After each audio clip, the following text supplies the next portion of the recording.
سخنرانیهای سناتور باچیگ، کریستی بریملوو و راجر در کنفرانس پارلمانی در لندن، دادخواهی شهیدان قتل عام 67، قسمت چهارم.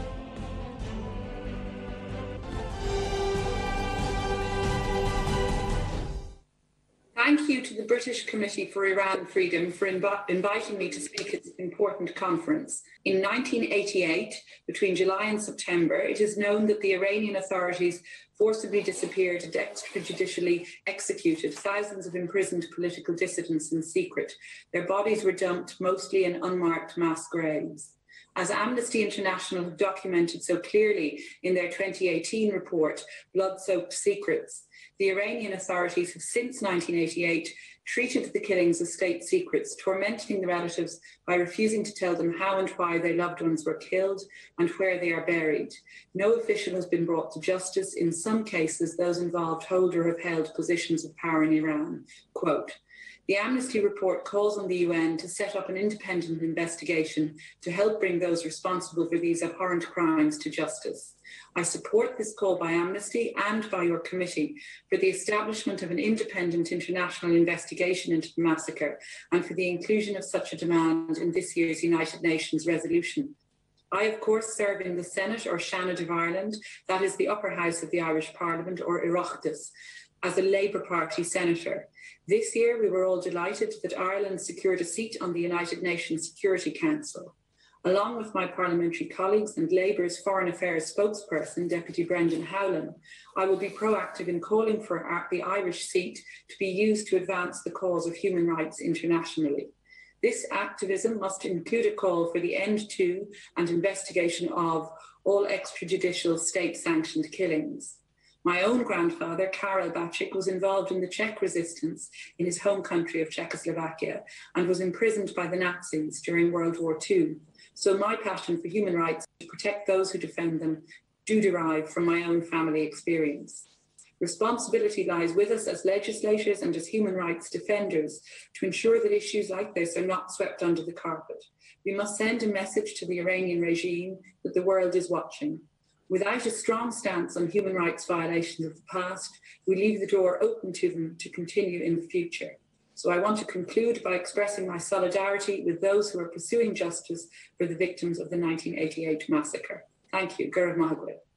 I'm going to address my own experience with the work to bring about a UN tribunal to investigate and to hear the evidence in the 1988 massacre.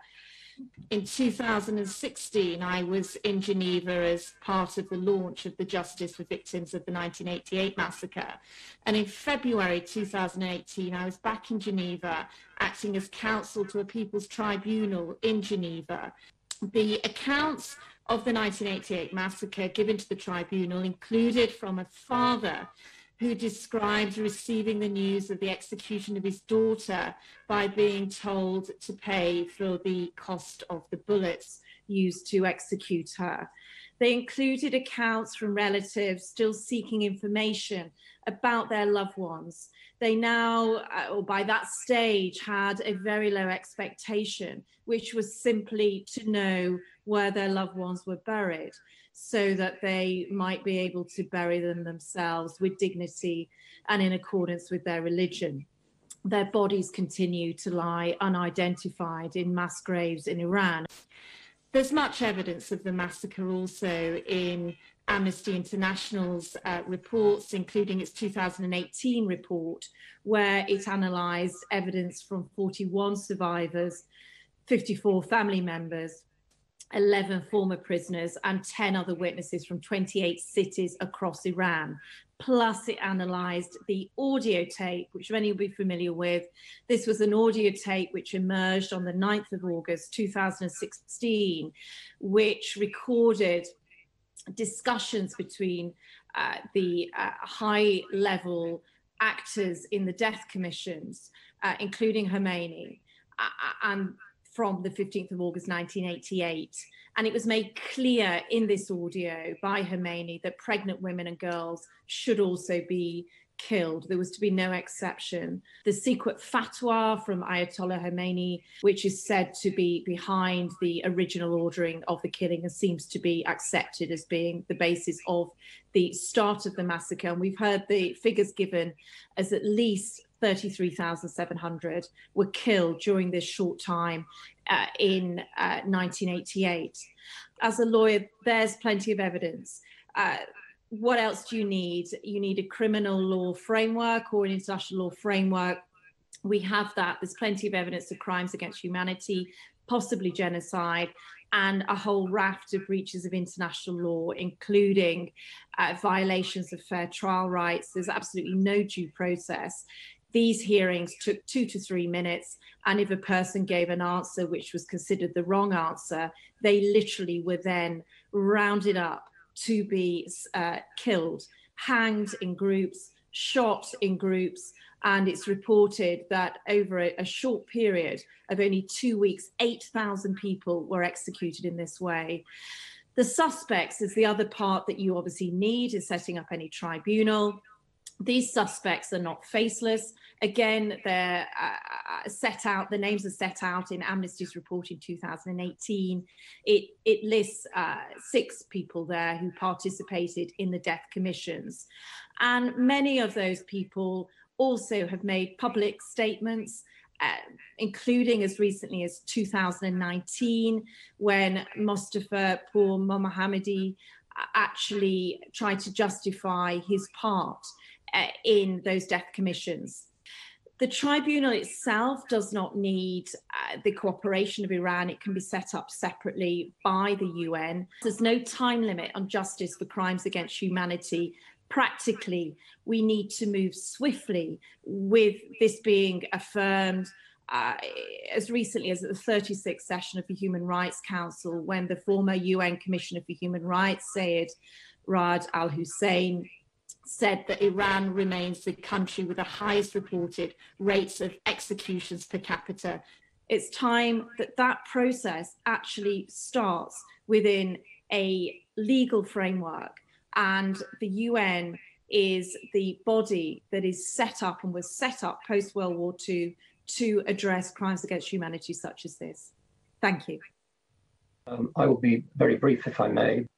We are all aware of the fact that there is overwhelming evidence in connection with these crimes. We're aware of the fact that there are perpetrators. We're aware of the fact that there is international law that can and should allow the UN to intervene.